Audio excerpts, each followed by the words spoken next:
सत्यनारायण कथा होती है ना, इति प्रथमोऽध्याय, पहला अध्याय हो गया।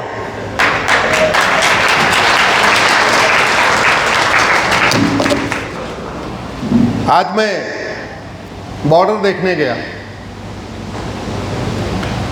वहां पे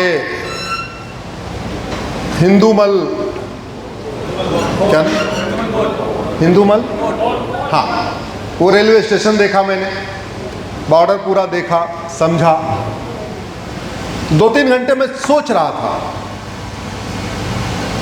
इधर वाले को भी प्रधानमंत्री बनने का मौका मिल गया, उधर वाले को भी मौका मिल गया, और मारी कौन गई? जोर से बोलिए जरा, जनता। काटे कौन गए? ये इतिहास रहा है।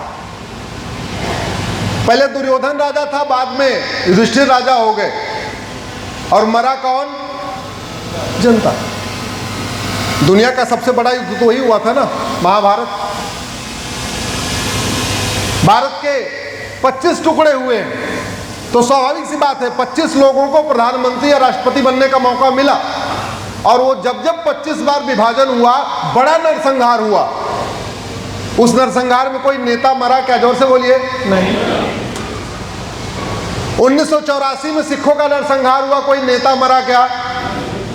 1990 में हिंदुओं का नरसंहार हुआ, कोई सांसद विधायक मरा क्या? जोर से बोलिए।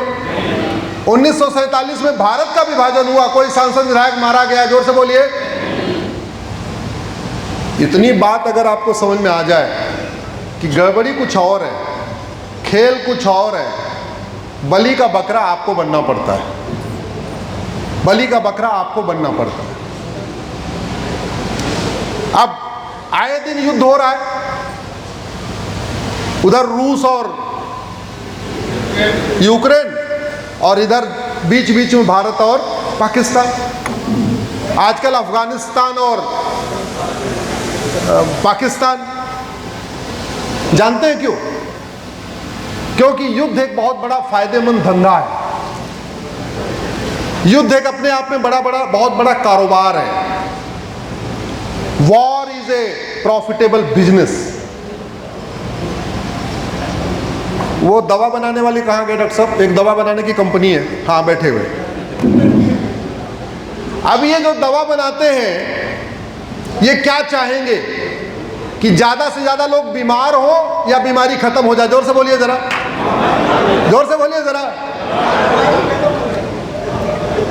क्योंकि ज्यादा लोग बीमार होंगे तो उनकी ज्यादा दवा बनेगी, दवा बनेगी तो ज्यादा माल पानी आएगा। वो बगल में डॉक्टर साहब बैठे हुए, हड्डी के डॉक्टर है।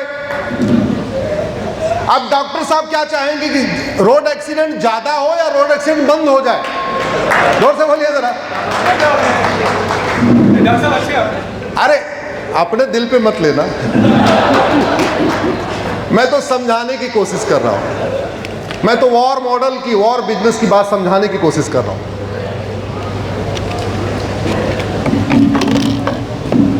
पटाखा बनाने वाली कंपनी क्या चाहेगी कि पटाखा लोग ज्यादा से ज्यादा खरीदे या ना खरीदे, या केवल दिवाली दिवाली बजाएं? जोर से बोलिए जरा। अब पटाखा 2 से 3 साल चलता है, उसके बाद तो फुस हो जाता है। तो पटाखे का कारोबार तब बढ़ेगा, पटाखे का बिजनेस तब बढ़ेगा जब लोग साल में 4-6 बार पटाखा चलाएं। जैसे अभी मेरे आने पे भी पटाखा चला, शादी विवाह में भी चलाएं, नए साल पे चलाएं, होली पे चलाएं, दिवाली पे चलाएं, सालगिरह पे चलाएं। ज्यादा से ज्यादा पटाखा चलाएं, तब पटाखा का कारोबार बढ़ेगा, तो पटाखा बनाने वाले कंपनी को, मालिक को फायदा होगा। एयर पोल्यूशन हो, वाटर पोल्यूशन हो, नॉइज पोल्यूशन हो, लैंड पोल्यूशन हो, सारे पोल्यूशन हो जाए, कोई फर्क नहीं पड़ता। लेकिन पटाखा चलाने से जीडीपी बढ़ रही कि नहीं बढ़ रही? जोर से बोलिए जरा। इकोनॉमी बढ़ रही कि नहीं बढ़ रही है? हाँ। ऐसे ही ज्यादा से ज्यादा लोग बीमार हो तो दवा ज्यादा से ज्यादा बिकेगी, तो जीडीपी बढ़ेगी कि नहीं? जोर से बोलिए जरा। इकोनॉमी बढ़ेगी कि नहीं बढ़ेगी? बढ़ेगी। हमारे पास दुनिया का 2% पानी है, और जमीन 2% है, पानी हमारे पास दुनिया का 4% है। पीने लायक पानी कितना है? 4%। हम बाल्टी से नहाते हैं तो 20 लीटर पानी में नहा लेते हैं। मैं गांव का रहने वाला हूं, कुएं से पानी निकाल के नहाता था, तो कभी ज़्यादा नहाने का मन भी करे तो भी आलस के मारे एक बाल्टी के बाद दूसरी बाल्टी नहीं निकालता था। एक बाल्टी कितने 20 लीटर की, पूरा स्नान हो जाता था। लेकिन रिसर्च ये बताता है कि आप बाल्टी से नहाते हैं तो 20 लीटर में आप नहा लेते हैं, शावर से नहाते हैं तो लगभग 100 लीटर पानी खर्च होता है, और बाथटब में नहाते हैं तो 500 लीटर का पानी खर्च होता है। तो सबसे पानी की सेविंग कैसे होगी? बाल्टी से। लेकिन बाथटब वो बनाने वाला क्या चाहेगा कि ज़्यादा लोग बाथटब खरीदे, पानी खत्म हो जाए, ग्राउंड वाटर खत्म हो जाए, कोई फर्क नहीं पड़ता, मेरा बाथटब बिकना चाहिए। उसे जीडीपी, अब बाथटब से जीडीपी बढ़ेगी कि नहीं बढ़ेगी? जोर से बोलिए जरा। पानी के शावर से जीडीपी बढ़ेगी कि नहीं बढ़ेगी? हाँ, 25 साल के बाद हमारे बच्चे प्यासे मर जाएंगे, वो अलग बात है, लेकिन अभी तो जीडीपी बढ़ रही है ना, अभी तो इकोनॉमी बढ़ रही है ना, तो बढ़ने दे देना चाहिए। अधिवक्ता भी बहुत बैठे हैं। अब वकील साहब क्या चाहें कि ज़्यादा से ज़्यादा जमीन का झगड़ा हो, या लोग झगड़े आपस में पंचायत करके निपट जाएं, कोर्ट तक आए ना। जोर से बोलिए इधर। ज़्यादा मारपीट हो, ज़्यादा चोरी हो, झपटमारी हो, घूसखोरी हो, कमीशन खोरी हो, मिलावटखोरी हो, आपस में फिरौती हो, अपहरण हो। भाई वकालत का पैसा कब बढ़िया कब चलेगा? भारत में बढ़िया वकील किसको मानते हैं? जो ईमानदारों को बचाता है, जो आतंकवादियों को बचाता है। जोर से बोलिए इधर। जो सुप्रीम कोर्ट के दिग्गज वकील माने जाते हैं वो क्यों? क्योंकि वो आतंकवादियों को जमानत करा लेते हैं, वो अलगाववादियों को जमानत करा लेते हैं, वो माओवादियों की बेल करा लेते हैं, वो नक्सलियों की बेल करा लेते हैं। सामान्य व्यक्ति की बेल कराने वाले को बड़ा वकील नहीं बोलते, दिग्गज वकील नहीं बोलते। दिग्गज वकील उसको बोलते हैं जो आतंकवादियों, जिहादियों, उन्मादियों की बेल करा ले। और इस आतंकवाद, जिहाद, मजहबी उन्माद या जो जिसके कारण आदमी बड़ा वकील बन रहा है, वो देश के लिए खतरा है कि अच्छा है? जोर से बोलिए जरा। हथियार बनाने वाली कंपनी क्या चाहेगी कि ज्यादा से ज्यादा युद्ध हो या पूरे देश में, दुनिया में शांति हो जाए? हथियार बनाने वाली कंपनी क्या चाहेगी? पूरी दुनिया के लोग वसुधैव कुटुंबकम मान ले या आपस में लड़ते रहें? जोर से बोलिए जरा। लड़ते रहें। क्योंकि जैसे दवाई की एक्सपायरी 2 से 3 साल होती है, पटाखे की एक्सपायरी 2 से 3 साल होती है, वैसे ये मिसाइलों की एक्सपायरी भी 10 साल होती है। अगर 10 साल के अंदर वो उनकी मिसाइल फटी नहीं तो बेचारी वो एक्सपायर हो जाएगी, और जब एक्सपायर हो जाएगी कोई खरीदेगा नहीं तो पीछे मिसाइल बनाएंगे कैसे? अब जो देश हथियार बना रहे हैं, हथियार बनने से, हथियार बिकने से उनकी जीडीपी तो बढ़ रही है, लेकिन लोग मारे जा रहे हैं कि नहीं मारे जा रहे हैं? आप ये कह सकते हो कि हमारी इकोनॉमी बढ़ रही है, 2 ट्रिलियन हो गई, 3 ट्रिलियन हो गई, 5 ट्रिलियन हो गई, लेकिन नतीजा क्या होगा? हमारे यहाँ बच्चा पैदा होता था, माँ का दूध पीता था, लेकिन उसको भी एकदम उपभोक्ता बना दिया, उसको भी कंज्यूमर बना दिया। बोले माँ का दूध ठीक नहीं है, इसको बचपन से ये वाला दवाई दूध दो, मैं नाम नहीं लूंगा, खामखा उसका ऐड क्यों करना। बच्चे को क्या कर रहे थे?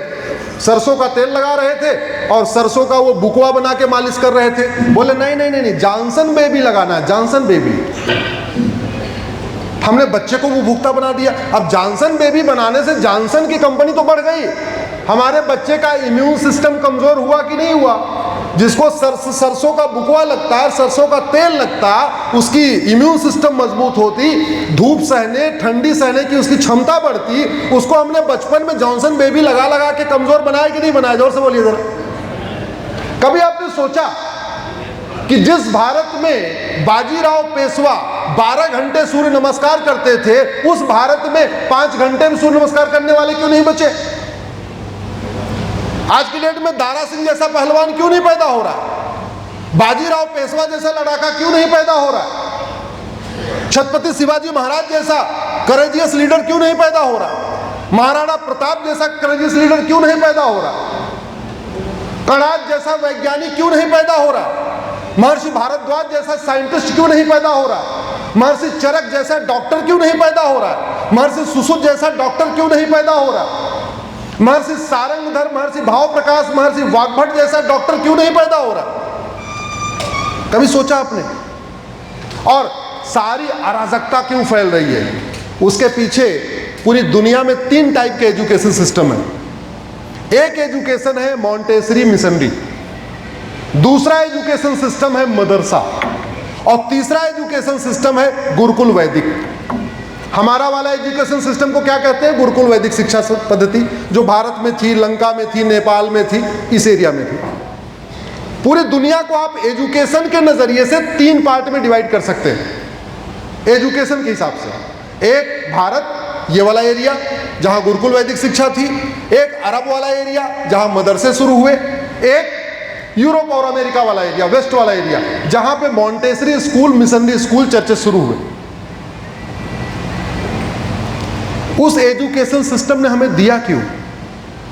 क्या दिया?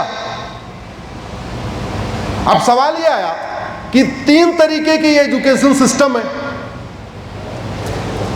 युद्ध के लिए कौन सा एजुकेशन सिस्टम बढ़िया? जोर से बोलिए जरा। जो वॉर कंपनियां हैं, जो हथियार बनाती हैं, मिसाइल बनाती हैं, बम बारूद बनाती हैं, उसमें से कौन से स्कूल को प्रमोट करेंगी? जोर से बोलिए जरा। किसको प्रमोट करेंगी?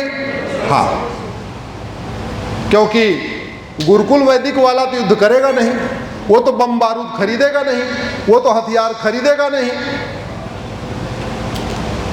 गुरुकुल वैदिक शिक्षा के और भी बड़े नुकसान हैं। गुरुकुल वैदिक शिक्षा अगर पढ़ेगा तो यम नियम सीख जाएगा, अष्टांग योग सीख जाएगा, आसन प्राणायाम सीख जाएगा, धारणा ध्यान समाधि सीख जाएगा, तो वो उपभोक्ता अच्छा नहीं बनेगा, वो मितव्ययी बनेगा, वो अपरिग्रह करेगा। जो जैन धर्म का चौथा जो 4th टेनेट है, अब अपरिग्रह। ये अलग बात है, आज की डेट में जैन सबसे ज्यादा माल पानी इकट्ठा रखते हैं।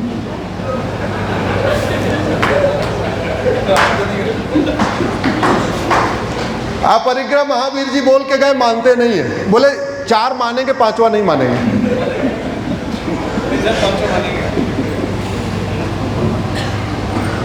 तो देखिए, ये 3 एजुकेशन सिस्टम में अगर वैदिक गुरुकुल शिक्षा का प्रचार होगा तो पटाखा छोड़ने से पहले सोचेगा, अच्छा इससे पशुओं को दिक्कत नहीं, पक्षियों को दिक्कत नहीं, एयर पोल्यूशन तो नहीं होगा, वाटर पोल्यूशन तो नहीं होगा, नॉइज पोल्यूशन तो नहीं होगा।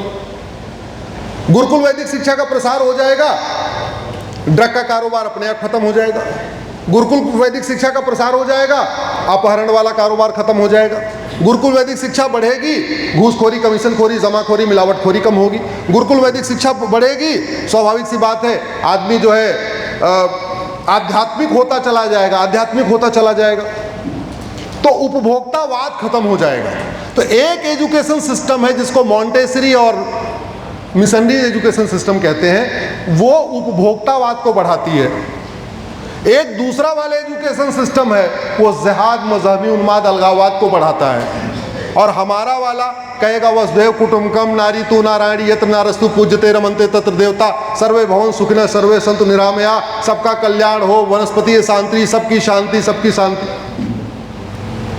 अब जिसको धंधा व्यापार बढ़ाना है उसके लिए कौन सा एजुकेशन सिस्टम अच्छा? जोर से बोलिए जरा।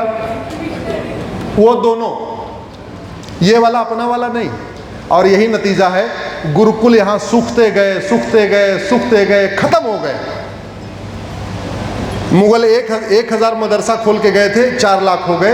अंग्रेज यहाँ 1000 मिशनरी स्कूल खोल के गए थे, वो भी 4 लाख हो गई। और अंग्रेजों के आने के पास पहले 7 लाख गुरुकुल थे, वो 7000 भी नहीं बचे। क्यों? क्योंकि सबका अच्छा कारोबार है। जैसे डॉक्टर साहब दिल पे मत लेना, अब हाथ पैर तभी टूटेगा जब ज्यादा से ज्यादा रोड एक्सीडेंट होगा, और रोड एक्सीडेंट तभी ज्यादा होगा जब रोड सड़क में भ्रष्टाचार होगा, तभी तो बार बार गड्ढा बनेगा। तो बार बार भ्रष्टाचार से सबको फायदा, नेता को फायदा, नौकरशाह को भी फायदा, ठेकेदार को भी फायदा, क्योंकि हर बार बार सड़क टूटेगी तो बार बार टेंडर उठेगा। और डॉक्टर साहब को भी हाथ पैर तोड़वा के आओगे, डॉक्टर साहब को पास आओगे, प्लास्टर लगाएंगे, और बगल में बैठे हुए उनको भी फायदा, पट्टी वट्टी इधर से ही खरीदेंगे। ये एक समस्या है, इसलिए मैंने PIL फाइल किया है। हम आपसे जो 5 बातें करेंगे अपनी PIL से संबंधित ही करेंगे, इसीलिए मैंने PIL फाइल किया कि भारत में अब वापस 10वीं तक समान शिक्षा लागू किया जाए, 1 नेशन 1 सिलेबस लागू किया जाए, 1 नेशन 1 करिकुलम लागू किया जाए, भारत में भारतीयों को पढ़ाया जाए। और भारत में समान शिक्षा थी, पहले कृष्ण और सुदामा की किताब एक थी, आज कृष्ण और सुदामा की एक किताब है क्या? जोर से बोलिए, नहीं। पहले दशरथ और उनके मंत्री सुमंत की एक किताब थी, एक राज परिवार का लड़का, एक दलित, एक किताब थी। पहले गरीब और अमीर की एक ही किताब थी। वन नेशन वन सिलेबस था, वन नेशन वन करिकुलम था। लेकिन एजुकेशन माफियाओं ने ऐसा सिस्टम बना दिया कि जो 10वीं 12वीं में पढ़ाया जाता है वो इंजीनियरिंग मेडिकल एनडीए क्लैट में पूछा नहीं जाता। जो इंजीनियरिंग मेडिकल एनडीए क्लैट में पूछा जाता है वो 10वीं 12वीं में पढ़ाया नहीं जाता। इसलिए डॉक्टर साहब तो 10वीं 12वीं करके बिना कोचिंग के डॉक्टर हो गए। डॉक्टर साहब का बेटा बिना कोचिंग लिए अब जेई क्वालिफाई नहीं कर सकता, नीट क्वालिफाई नहीं कर सकता, एनडीए क्वालिफाई नहीं कर सकता, क्लैट क्वालिफाई नहीं कर सकता। इस देश में एजुकेशन सिस्टम को एजुकेशन माफिया चला रहे हैं, कोचिंग माफिया चला रहे हैं। आपको मजबूरी में अपने बच्चे को श्रीगंगानगर से कोटा भेजना पड़ता है, क्योंकि कोटा में जो कोचिंग में पढ़ाया जाएगा वही एग्जाम में पूछा जाएगा। श्रीगंगानगर के स्कूल में जो पढ़ाया जाएगा वो आईआईटी में नहीं पूछा जाएगा, मेडिकल में नहीं पूछा जाएगा। तो आपकी समस्या बढ़ी या घटी? जोर से बोलिए जरा। आपको 17-18 साल के बच्चे को अपने घर से दूर भेजना पड़ रहा है कि नहीं भेजना पड़ रहा है? आपने कभी सोचा नहीं ऐसा क्यों हो रहा है? अरे जो पढ़ाते हो वही पूछो, जो पूछते हो वही पढ़ाओ। ऐसा क्यों? बच्चा टॉपर हो, 99% मार्क्स हो, अगर वो कोचिंग नहीं करेगा आईआईटी में सिलेक्शन नहीं होगा, अगर कोचिंग नहीं करेगा एमबीबीएस में सिलेक्शन नहीं होगा, अगर कोचिंग नहीं करेगा एनडीए क्लैट में सिलेक्शन नहीं होगा। क्यों? पढ़ाया कुछ और जा रहा है, पूछा कुछ और जा रहा है। इसलिए मैंने कहा है कि भारत में यूनिफॉर्म एजुकेशन सिस्टम लागू किया जाए, समान शिक्षा लागू किया जाए। और जिस सामाजिक समरसता की हम बात करते हैं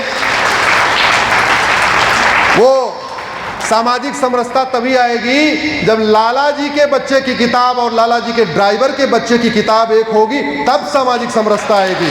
सामाजिक समरसता तब आएगी जब क्लर्क के बच्चे की किताब और कलेक्टर के बच्चे की एक किताब होगी, कांस्टेबल के बच्चे की किताब और कप्तान के बच्चे की एक किताब होगी, मजदूर के बच्चे की किताब और मालिक के बच्चे की एक किताब होगी, जब उत्तर से दक्षिण, पूरब से पश्चिम भारत में एक किताब होगी। कम से कम 10वीं तक 12वीं तक यूनिफॉर्म एजुकेशन सिस्टम होगा, तभी जातिवाद खत्म होगा, भाषावाद खत्म होगा, क्षेत्रवाद खत्म होगा, पंथवाद खत्म होगा, मजहबी उन्माद खत्म होगा, सामाजिक समरसता आएगी और वास्तव में देश फिर से सोने की चिड़िया की तरफ बढ़ेगा। इत श्री द्वितीय अध्याय। भारत माता की